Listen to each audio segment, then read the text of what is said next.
to keep myself safe, moving safely in this cycle of change.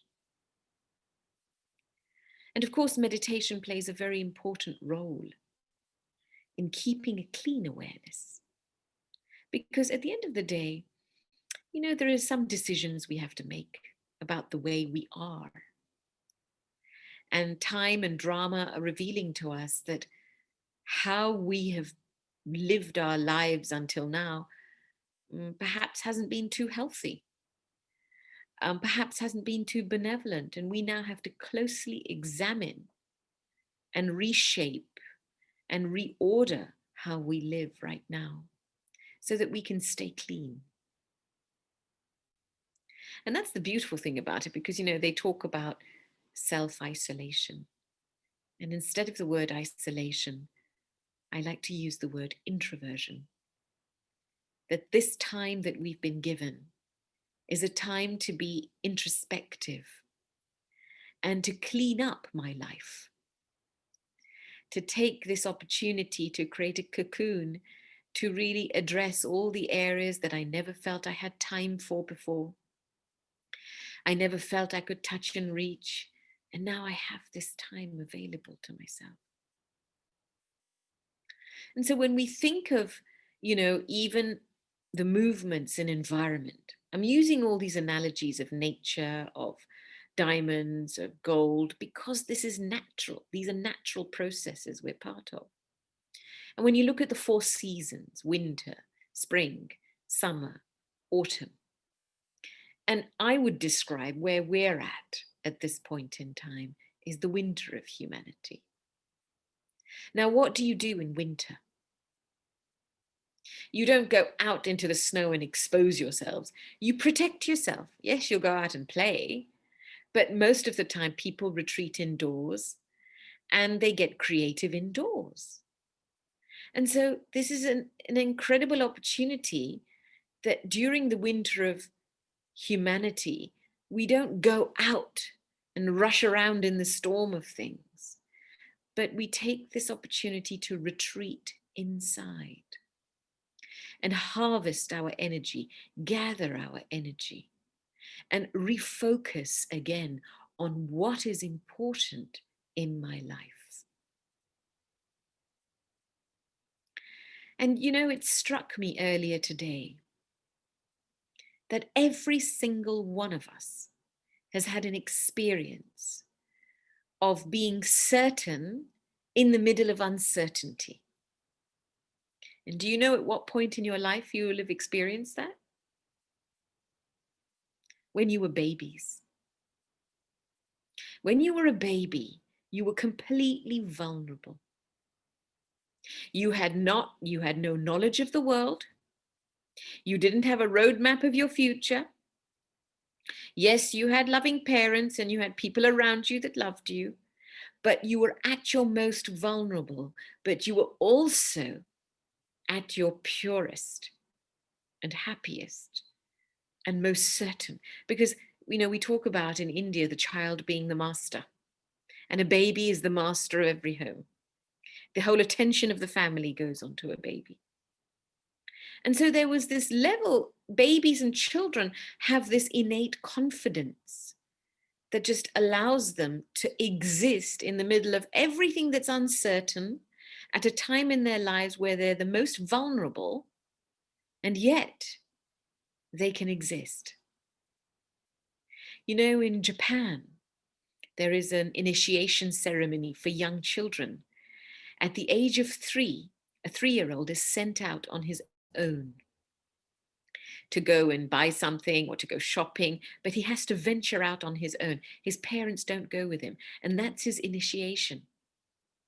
And it's quite something to watch these little 3-year-olds crossing the roads by themselves, going into a shop, buying something. They're completely alone, and that's part of their culture. Because it's a trust where you have to trust yourself to move through things that are bigger than you, things that are more uncertain than you. And so we have this capacity to be in the middle of uncertainty And to be vulnerable in a vulnerable situation, our body's not grown up, we can't defend ourselves, and yet we can live with such certainty. Why have we lost this art of being innocent, childlike masters? Because I find that the more we grow up and the more adult we become, the more insecure we become.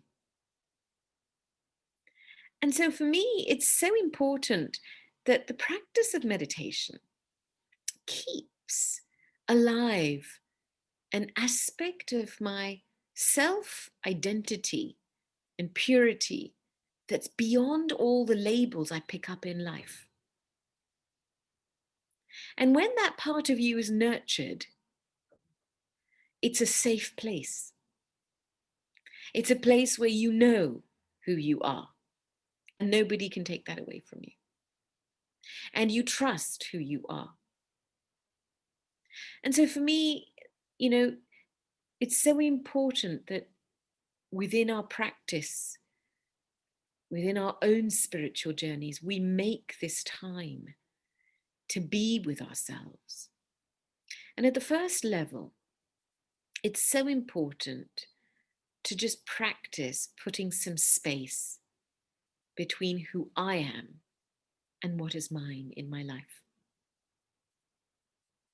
As a human being, I have a human identity that's very multifaceted. It's rich. There's lots of different my's, my job, my position, my people, my environment, my experience, my beliefs, more subtle, my belief system, my memories. We own so much. And yet, at a physical level, what do we really own? Even the chair you're sitting on, do you really own that? Who has it been made by? It's been made by, 10, 20 people.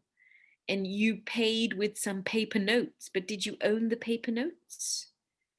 And so we live in this illusion that we own something. And yet even the house you're living in isn't made by you. And all the material, where did that come from? And so when you go into the depths of something and you realize that you don't really own anything in life, then you release yourself from worry and fear. Because worry and fear are created when we use the word my. My this. And the moment I say my, there's a little clause attached to it that says, I don't want to lose this because it's mine. Can we coexist with everything we have in our lives without using the word my? We would create such an incredible sense of belonging to everything. We wouldn't create little cliques because that's what happens. It's my this, my that, the possessiveness begins, the jealousies begin, the competition begins. And we inevitably create little cliques, right? Because we're in the consciousness of mind. And cliques make us selfish. We serve ourselves and we serve those immediately around us. But our capacity to serve at a broader level is diminished because of this word my. And this is what meditation helps to dissolve. It helps us to come into a space where I am and another is, where I belong to all and everyone belongs to me. It's a beautiful experience to nurture and very, very important because it makes us fearless. When there is I, and I happens when there's a lot of accumulation. I can say, well, I have a position. Great, you have a position. Today you'll have a position, tomorrow you won't have a position. Then what? I have a job. Great, my work defines me. I work at job, I work very hard and that defines me. Okay, today you have a job and if tomorrow you don't have a job, then what? And so we've created layers of acquired identities, different like tags, post-it notes of I's that we lean on. And when that is challenged, you know, I is that limited I of your belief is challenged, your memory is challenged, your opinion is challenged, you feel threatened inside. Because ego breeds fear and attachment breeds worry. And what meditation helps us to do is detach enough from these two mindsets for us to stay in a space of being a trustee, of being an observer, of being a proactive observer without getting stuck anywhere. Meditation makes us very fluid in this process. And when we become fluid, then we can move with what's moving. That's how it works. And that's why I feel very strongly that meditation increases our capacity to stay light, to stay flexible, to stay fluid, patient and tolerant, and move as the cycle is moving. Because if we remain rigid, defending what is I, defending what is mine, it will break down and I will get hurt. So at the very first level, the basics of practicing meditation is really creating a space around you. You have to value yourself to be with yourself. It's the other way around. To be with yourself increases your value for yourself. And I suppose we've spent so much time being with people that make us feel valuable and make us feel good. The only problem is that they're not with us 100% of the time. And so you are with you 100% of the time. And now is the time to be with yourself so you can feel comfortable in your own skin, content inside, happy inside. Because every human soul being has a right to live, to love, and to be happy. How much am I exercising that right? No matter what, I have the right to live, I have the right to love, and I have the right to be happy. How much am I actually exercising that right? And how much am I giving away that right to others? And so these are some very fundamental, powerful questions to ask the self, because they push us into reality. They take us out of the illusion of chess playing, playing chess with all the pieces of your life, I and mine, and they put us into a real space of freedom where we can now choose how we want to be and who we want to be. So I'm going to ask you again, wherever you are, to sit up straight, and we're going to go into a little meditation right now.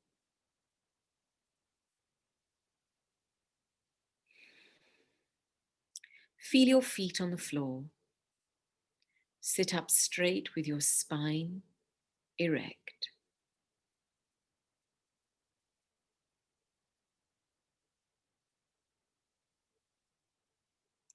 Allow your attention to become present in this moment now.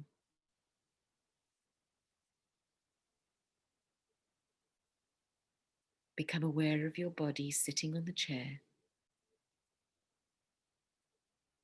Become aware of you in the chair in the room you're in.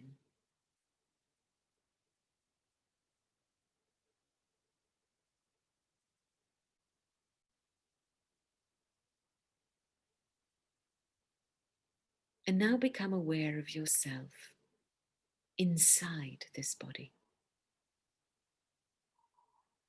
The room is outside. The chair is outside. The body is outside. And you, the being, are inside.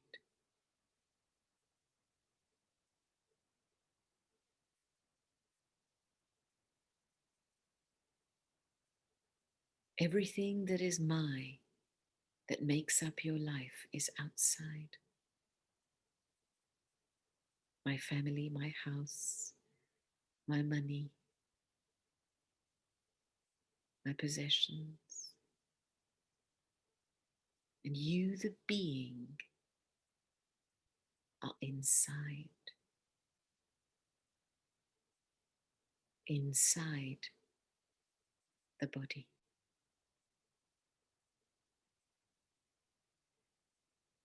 And feel the energy inside as a living being.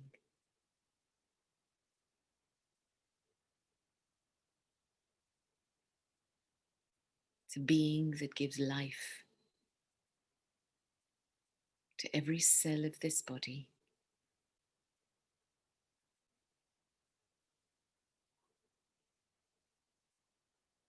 And now allow all of that energy to rise up and concentrate behind the eyes. Imagine all the energy in all the parts of your body as different colors rising up through your legs, up through your chest, up through your arms, and concentrating behind the eyes. This is the seat of the soul.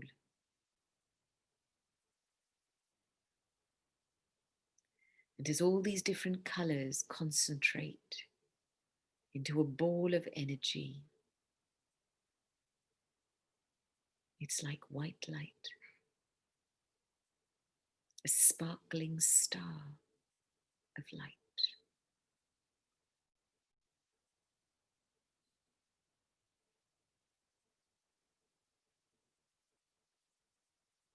And let yourself become that light.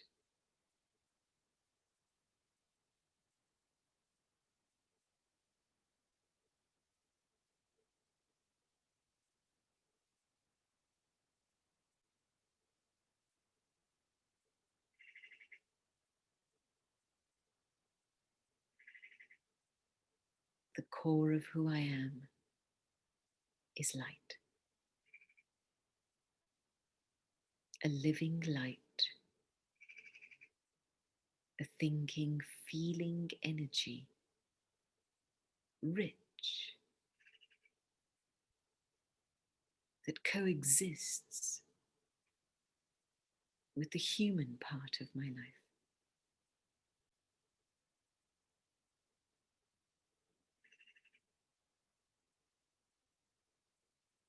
Even this body belongs to Mother Earth.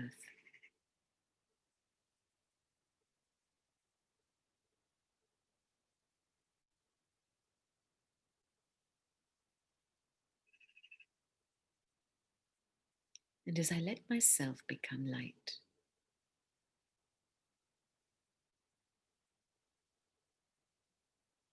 peace comes over me.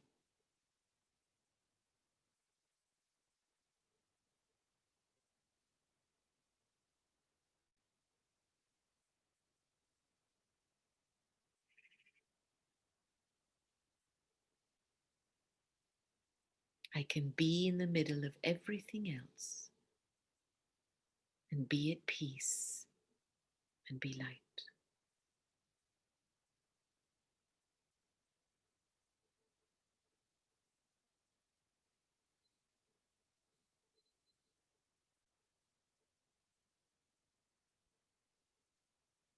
And as I give myself this gift of lightness and peace,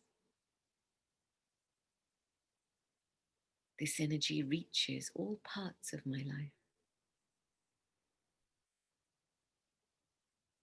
It's like a vibration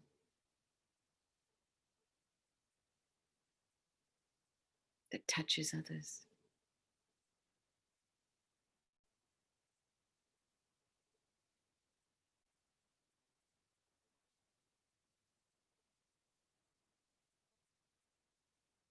And so let me give myself this gift every day of being a lighthouse of peace.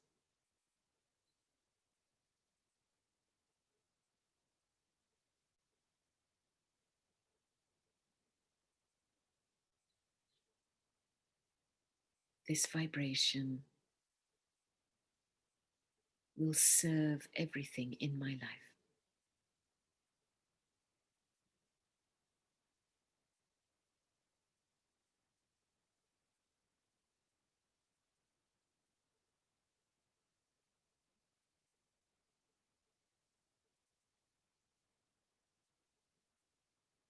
This is reality.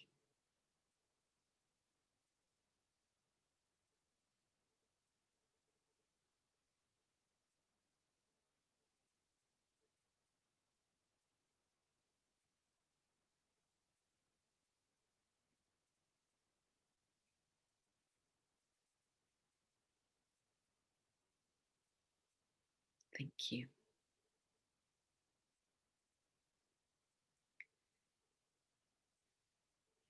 It just takes a few moments every day to experience this.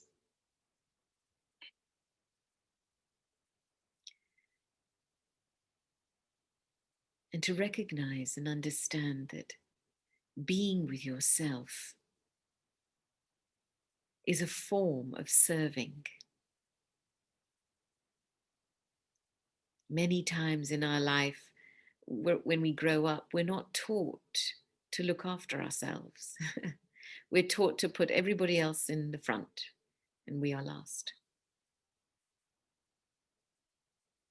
So, accumulating this feeling of peace and lightness starts to create an energy base, a foundation inside me in which I can rest. It creates, well, it re-emerges my real feeling of who I am.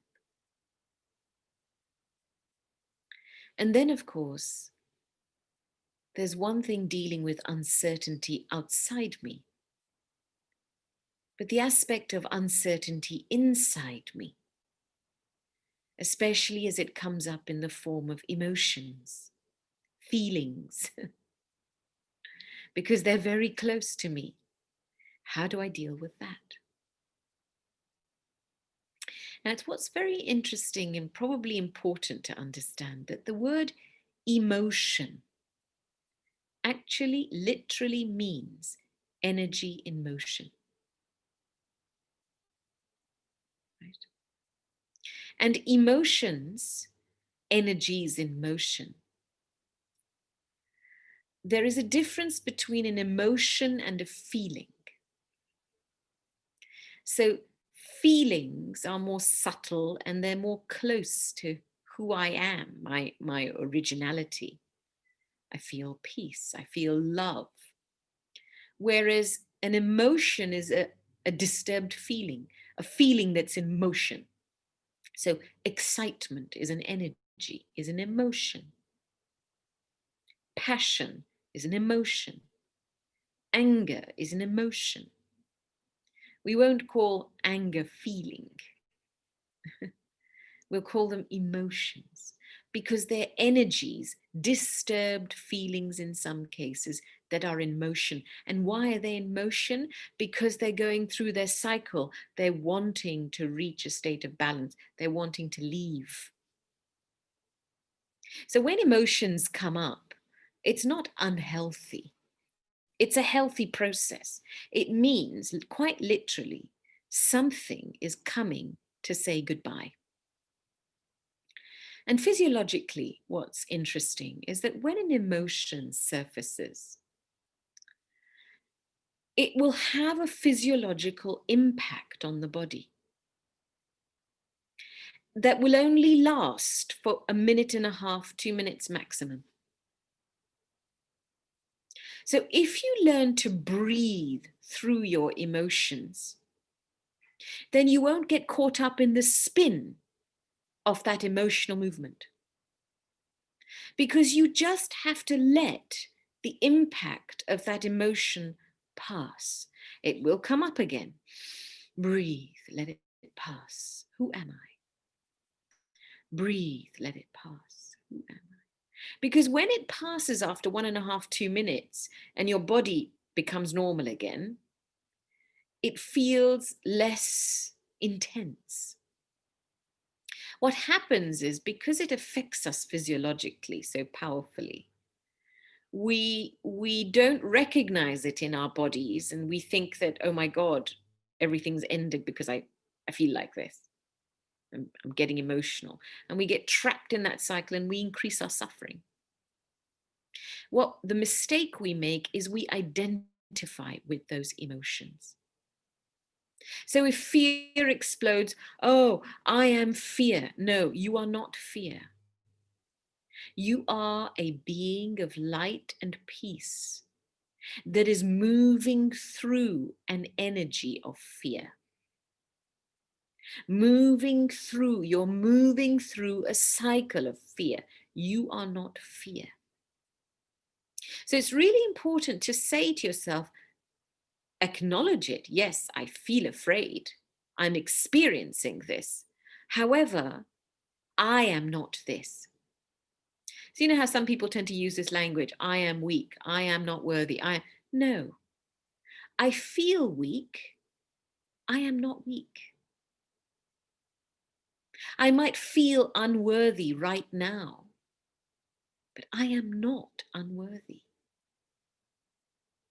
So what meditation helps us to do is separate that I even from the emotion we experience in that moment.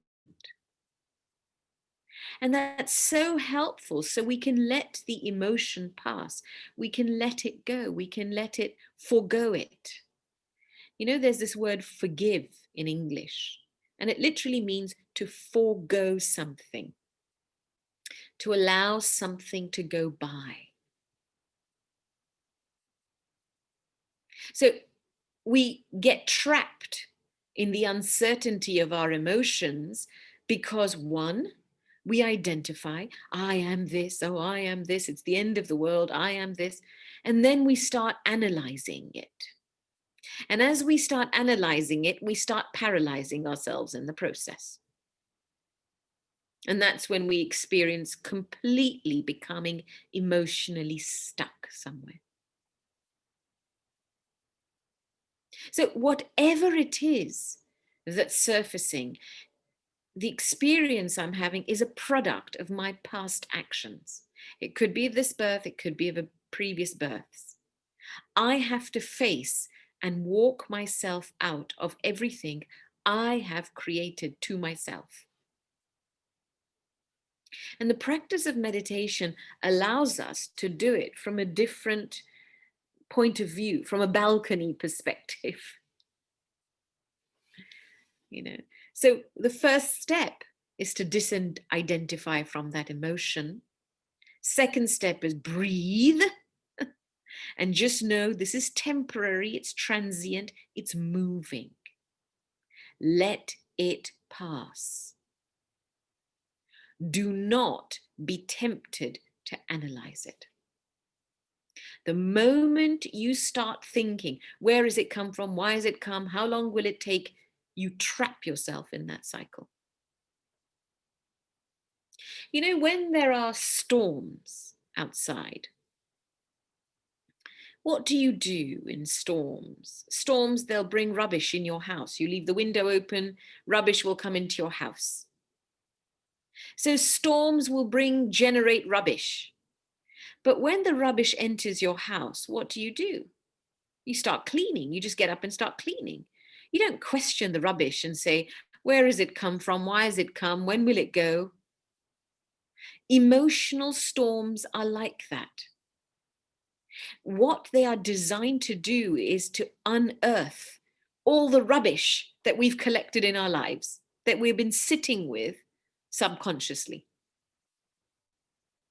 So when all that rubbish comes, you don't get caught up in questioning it and analyzing it. You just keep cleaning.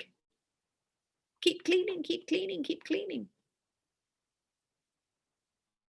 So it's so important to know that uncertainty is experienced because we give away our rights. We give away our spiritual rights.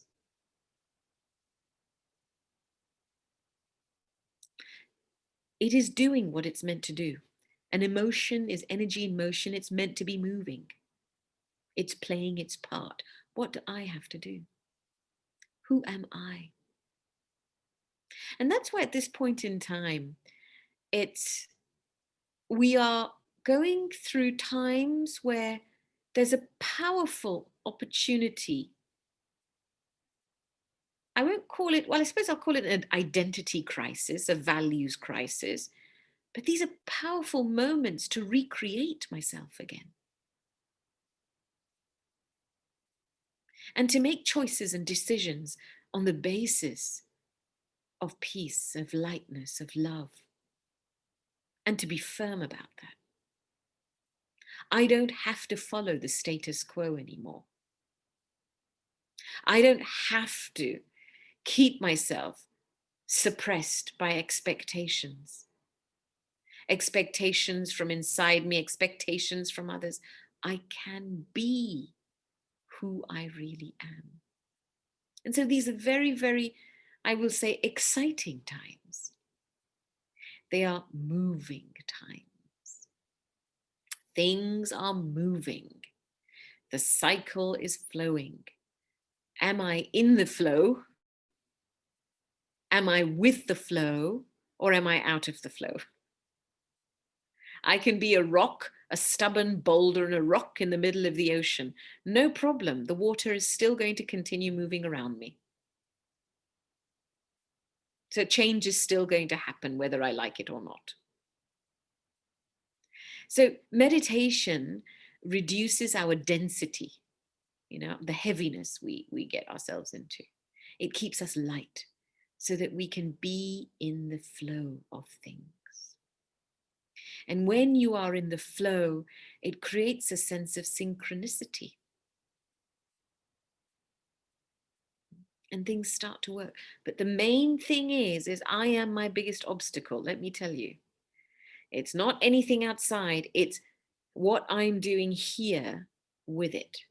Whatever's happening outside is a natural cycle. It's meant to happen. Seasons change, human periods, history works in cycles. My human body works in cycles. Nature works in cycles. Everything is going through its cyclical motion. And so in that, am I in the flow? Can I look after myself in the way that at this time I'm on the surfboard of my own peace? I'm on the surfboard of my own lightness. I'm on the surfboard of my own self-respect, and I'm surfing waves.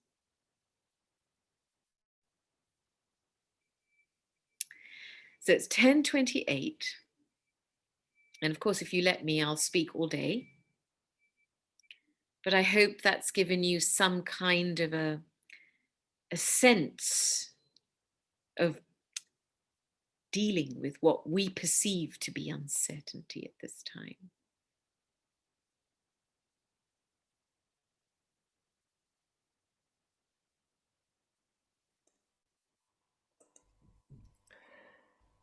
Thank you so much, Gopi. You gave a whole different perspective on this topic of uncertain times. So, I guess people would have now many thoughts about it and are also questions about it. I say something about the breakout rooms. Maybe Gopi wants to give one, two questions to discuss in the breakout rooms. But first, I explain um,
So, Gopi, over to you, and you may invite people to ask their questions.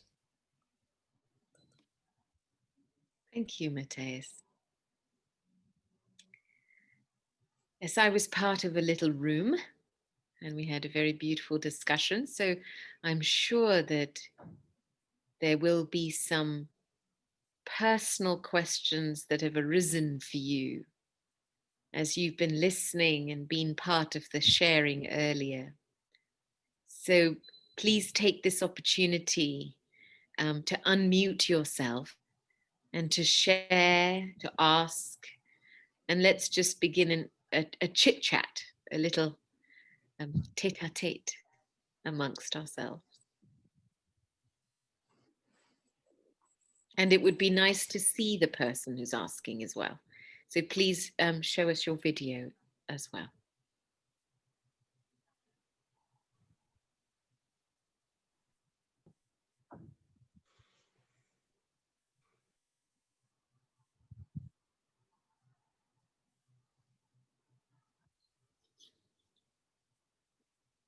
Is that Olivier? You want to ask a question, Olivier? Go ahead. Pas spécialement, je suis dans l'écoute. Bonjour Gopi. Hello.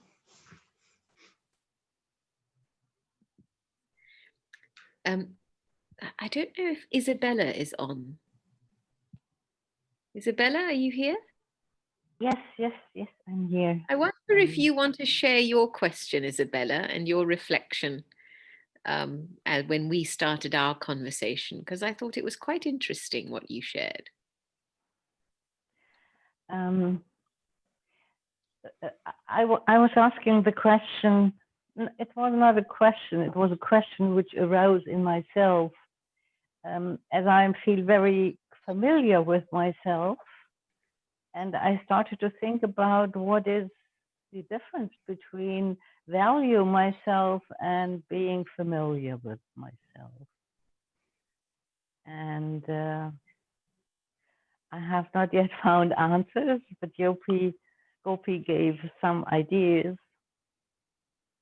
And this led to the comfort zone of our personal life. What is a comfort zone? To move all the time, or not to move, or just sit around, or what a comfort zone is something which also is not really clear for me. When a comfort zone can be wrong and when a comfort zone can be the right thing. So.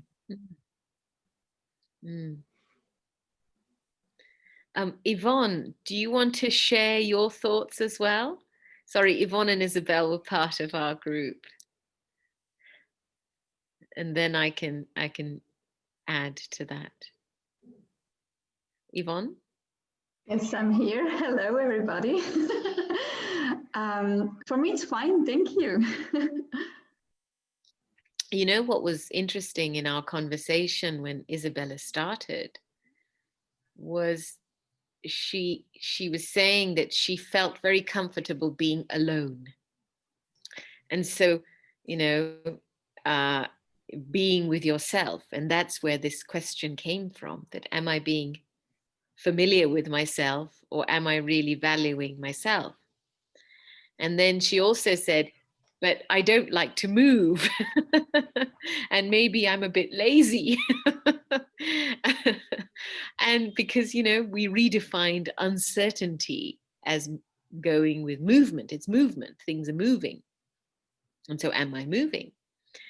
And what was interesting was that Yvonne talked about how when, you know, she's examining herself and she becomes more of who she is, that in the being there is movement.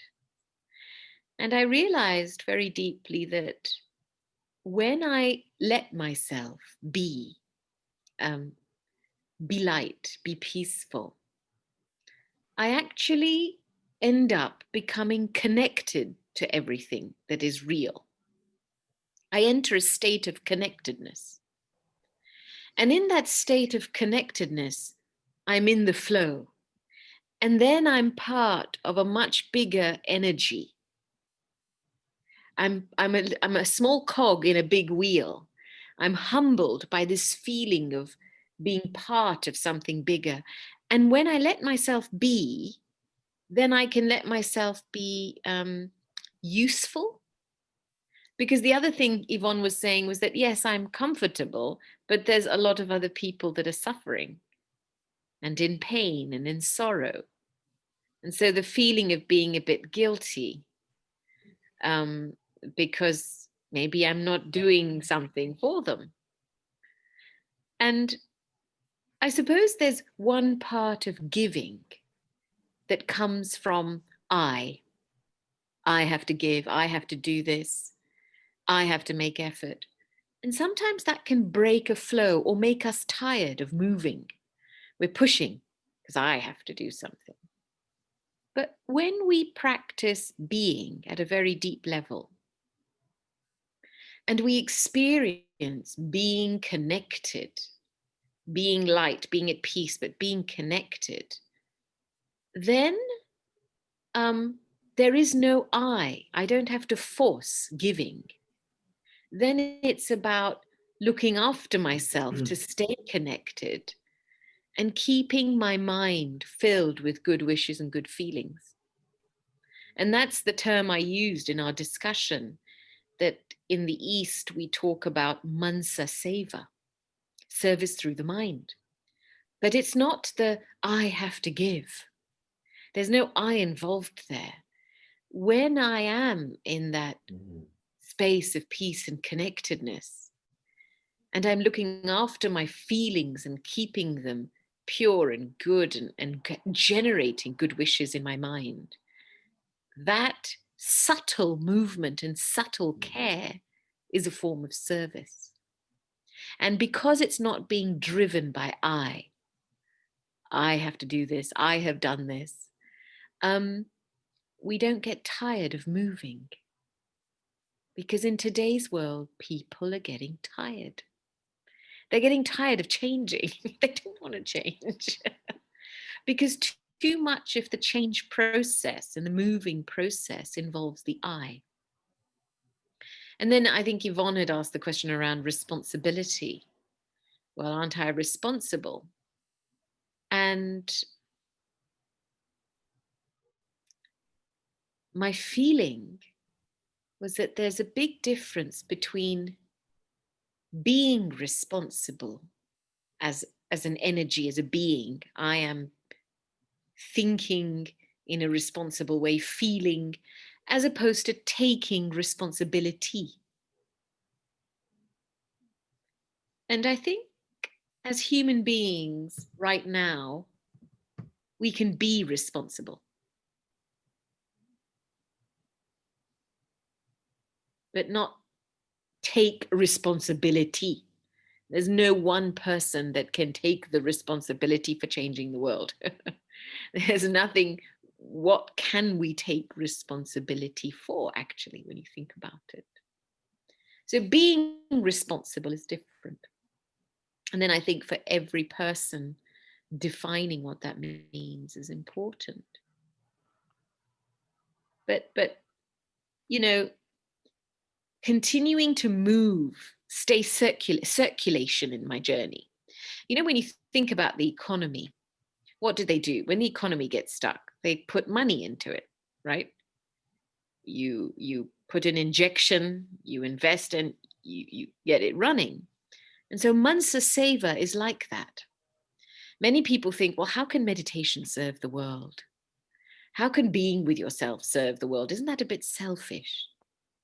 Well, actually, if you think through the steps, that when you practice meditation with the purpose of enhancing your spirituality, you release yourself from the comfort zone of a routine, my, I, all the labels that we've adjusted ourselves to. And we enter into a safe zone. Because humans behind comfort are looking for safety.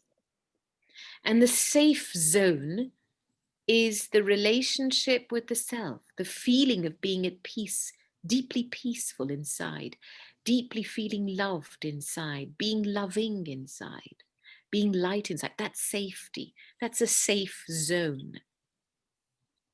And so when we enter the safe zone, we open up when we feel safe. We can actually become more proactive. In meditation, we also feel more connected. And so as we enter that zone of being safe and connected, we can then start to move from a different place. And it's interesting that when we look after ourselves in that way, increase that safe zone, increase that feeling of being connected, look after our minds, with keeping really good feelings alive for people in our lives, good feelings alive for ourselves, which I think is the main effort, to keep your feelings clean. And just that very act in your safe zone of being connected and creating good feelings for yourself is an act of service, because it ripples out to everything else. It's a movement, and it's a deeply subtle movement, but it has big ripples. And we need to have more faith in that subtlety.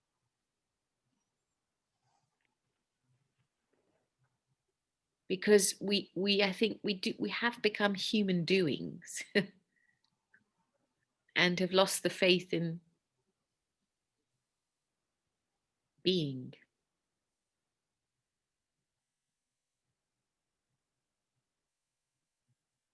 And it's wonderful not to have to force your own change. I have to do this, I have done this. None of that's necessary. The more you meditate, the ego starts dissolving.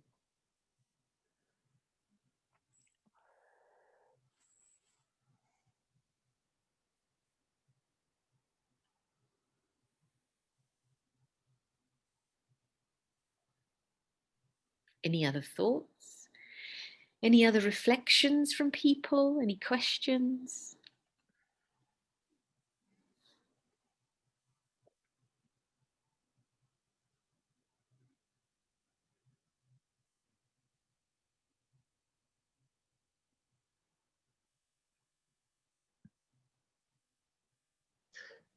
Non, non, alors c'est pas juste une question, c'est...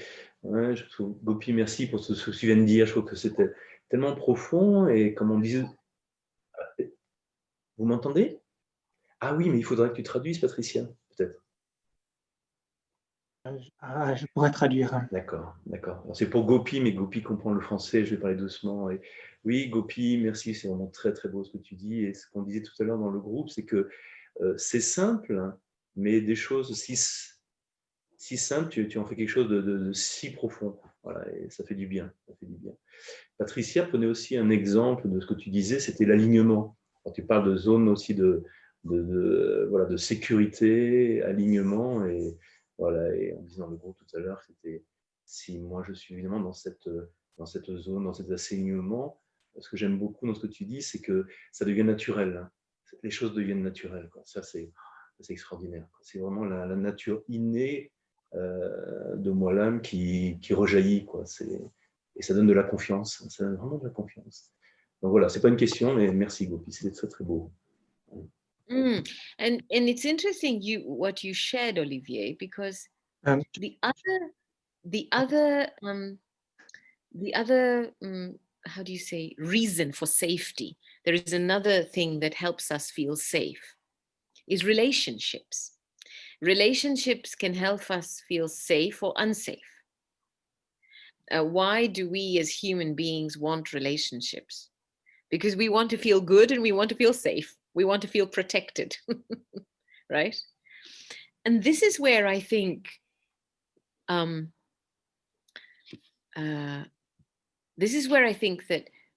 what is important there are two levels of meditation that are important.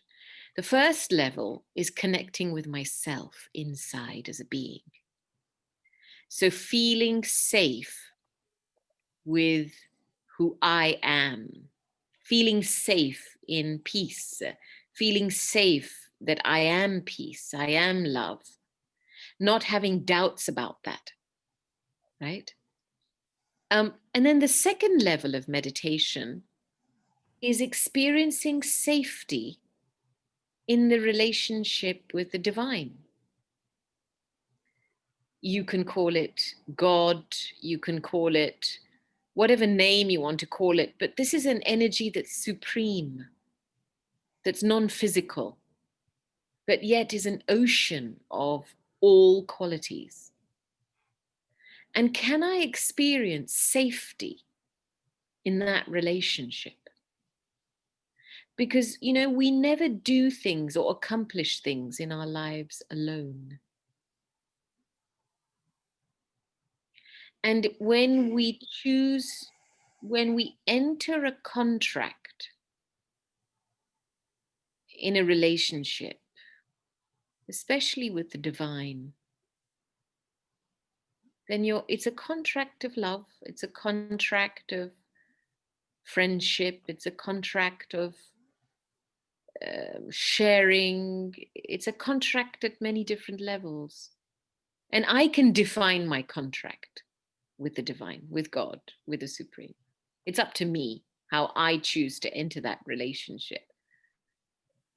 But when I take what I need from the divine, that's what starts to make me feel secure. It brings another level of security that's not obvious. It's not superficial. Because as human beings, we're so used to being human and seeking security in touch, in physical touch, in you know, even the chair you're sitting on. If you went away for 5 minutes and somebody else came and sat in that chair, you would say, who's sitting in my chair? So we quickly want to own things at a physical level. You know, that's how human nature is. Isabella, you're laughing away. It's such a funny example. It's a really great, simple example about the ego. Absolutely. We are nature and creatures that get comfortable very fast, very fast. And and so I think what happens is that meditation helps us to let go just as easily.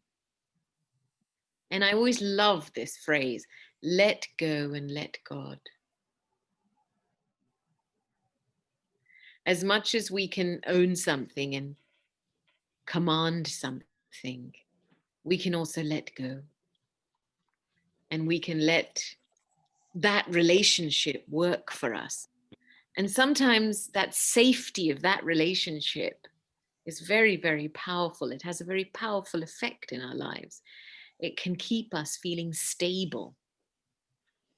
Because many times in the world, even if people don't have very little, when they have good relationships, they're okay. I grew up in Africa, and on my doorstep was poverty. I used to go as a child to a polio clinic and play with little children because I felt how important it was to be with them. And here are little children, some don't have an arm, some don't have legs, some's disabled, and you know, and yet they're the happiest children I knew because they were just happy being with each other. And then when a group of grown-ups and adults came to see the school, and the adults are going, oh, poor them, and the adults are feeling more sorrow than the children. And I thought, how strange is that? And so our definition, we have to challenge our perceptions and our definitions of happiness and comfort. Is it just physical? And what is it going to take? for me to feel spiritually safe inside and happy and secure.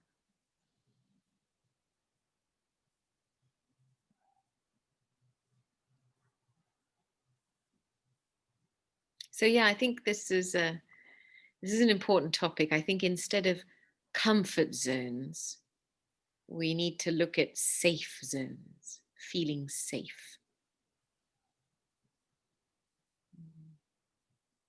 Gopi, I have a question for that.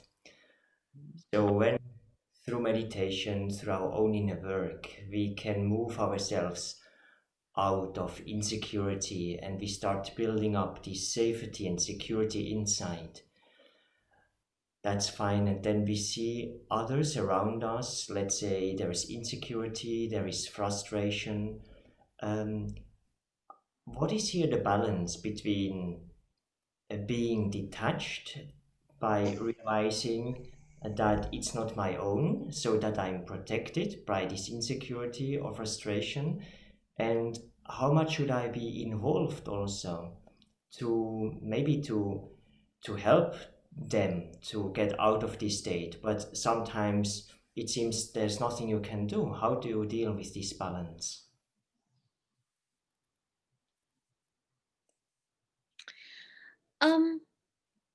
I think, so much of our feelings and how we feel are linked to a sense of who I am.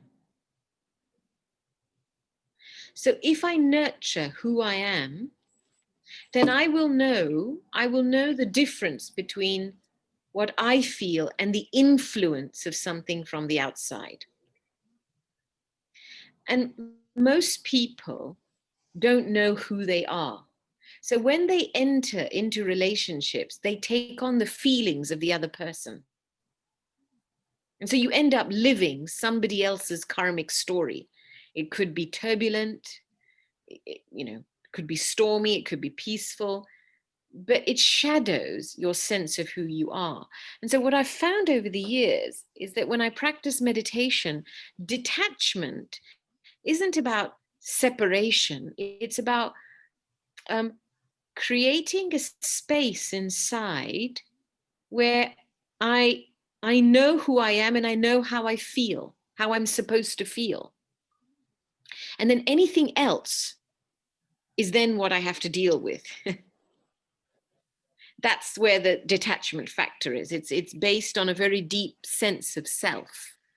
Because when your sense of self disappears, then you can't separate, you can't detach. You don't know what you're detaching from because you don't know who you are. So that's the first step, is we can only ever strengthen a sense of myself. What is the core of who I am? And then the question of proactivity. For me, I keep it very simple. I look for signs and signals. So I look for an invitation. The invitation could be a gross invitation. Somebody could ask me to help them, for example. The invitation could be a touching, a more subtle invitation, where I have this very strong thought that maybe this is how I can do something, offer something. And then I offer and I try. And if it's accepted, it's accepted. If not, no problem. But that shouldn't stop me. It's a little bit like the sun. The sun, the job of the sun is to give warmth and to give light. It plays its part. It knows who it is. And so it plays its part. But it doesn't get upset if I go inside the building and close the curtains. It won't say, okay, I'm going to stop shining on Gopi because she's gone inside the house and she's not taking my light. It will continue to give what it has to give. And so for me, the aspect of giving and being proactive and helping is so deeply connected to the sense of who I am. And not to let that diminish because it's not being accepted by another either. That's one factor. And the second thing is timing. You may have diamonds to give, but somebody in that moment might just want a glass of water. So can I give what is needed now? I might think, oh, X, Y, and Z, and we can do this, this, and this, and this, and this is possible. but maybe all they want is just a glass of water because they're thirsty. So I've often looked at two elements. I've looked at the element of course, underlying is who I am, but what is needed now? Feel the pulse, and is this the right time? And then try, just do it. Extend a hand, be courageous, have an act, because that's how a path is created. You know, there is no such thing as a right decision. A decision is only an act. If you feel right in yourself,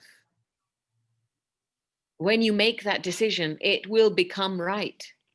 And then you just have to take the act. You just have to do the action. And you will know when you do the action, you will know by the results if you're on the right track or not. And if you're not on the right track, then review and make another decision. And then if you have to go left, go left. So we have to kind of narrow, we have to make it simple for ourselves. So I look for signals. What are the signals from my own conscience? What are the signals from time? What are the signals from this? I do some signal reading. Then I feel, what can I offer? And look for the right time.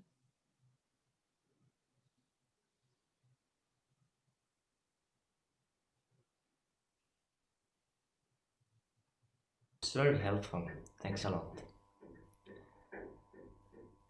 So we are actually, it's 11:45. We are about to closing this question answer session, unless someone has a burning question. I have Even a if burning thank you. Thank you. Thank you very much for all the simple examples you gave, like the chair, like the glass of water instead of diamond. They are really very easy to take with you. Very good examples. Thank you very much for them. I do want to add one more thing, because it's something I'm seeing that's in the air at the moment, if you know what I mean. And that is about people's past. The past. It's a big influence on people. You know, we worry about the future, but then the past holds us back. And the past comprises of so many, many things. Memories, experiences, learnings, beliefs are products of past experiences. And in the spiritual journey, we often talk about don't go back into the past. You know, Lot's wife in Christianity, Lot's wife was told as she was climbing down the mountain not to look back. And she looked back and then she turned into a pillar of salt. So there are all of these reminders about not getting trapped in our past. And I feel that's very important at this time. It doesn't mean that we are negating or denying our past. But everything that is of your past will be experienced in the present moment. So, for example, if I have a bad memory from childhood, let's say I was abandoned by my parents, my mother, and I never knew a mother. And of course, as a baby, those are memories that you don't have a conscious choice over. But it creates a little trauma in the body of a baby. And over the years, that feeling of being rejected stays, that feeling of being abandoned stays. And it creates your personality. It creates a part of your behavior patterns, your nature, the way you relate. So, you know, there's stuff that's built on top of that memory. And there's association. So if somebody then leaves to go out of a room, it'll trigger that memory again. It's not that they're rejecting you or abandoning you, but because you have that memory inside, it triggers it. So the point is that your reconciliation and everything you have to resolve will come to you in the present moment. You don't have to analyze your past too much, but you have to trust the drama of life, set an intention for yourself to be free, to be liberated, to be happy, and then trust that the drama has a menu for you. It knows how to bring that out of you. So, there will be people in your life that are triggers for these feelings. So when these feelings or old emotions come up, let them come. They're an emotion coming up to go. Let it come, acknowledge it, talk to it, give it freedom, liberation. It doesn't belong to you anymore. Say goodbye to it. And that's what's really important right now. We're at a point in time where we have to say goodbye to what is old. It's old. And we have to step into what's new. It's not good, it's not bad, we're not polarizing it. It's not positive, negative, it's just old. And it's time to renew.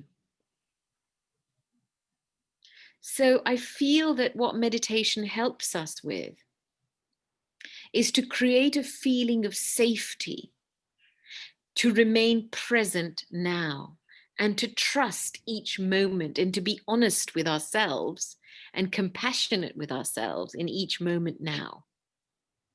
Because everything will emerge now. And so when I deal with what is now, I'm actually dealing with the past and I'm sowing the seeds for a future. And that's the beautiful thing, is let me be fully present now and embrace each moment with love, with lightness, with peace.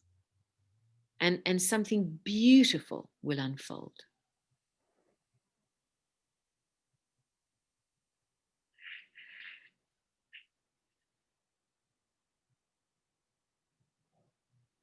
Thank you so much, Gopi. I think this is a good moment to go into meditation in a moment. Actually, it was planned to say goodbye after meditation, but I feel it would be so nice if after meditation we maintain the silence and just bring the beautiful feeling that will emerge forward into our day. And so I would like to take this opportunity just to give our all hearty thanks.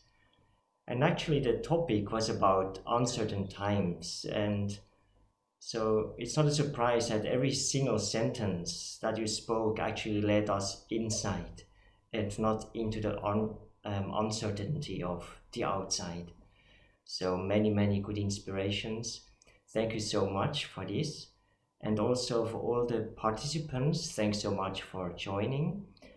For those who are with us the first time, if there's any, we will write in the chat a link where you can subscribe for our newsletter if you would like to do so, because there will be more talks and programs with other guests. So maybe we can also see Lois for a moment. Turn on your camera, dear Lois, because he was dealing with all the technical stuff in the background, creating the little grooves for discussion. Thank you, Lois. Hello. I love it. Thank you. Thank you. Thank you very much. If anybody would like to turn on the camera and just wave hello and goodbye to Gopi, then this is the right moment. Oh, lovely. I think I'm in Switzerland and Germany and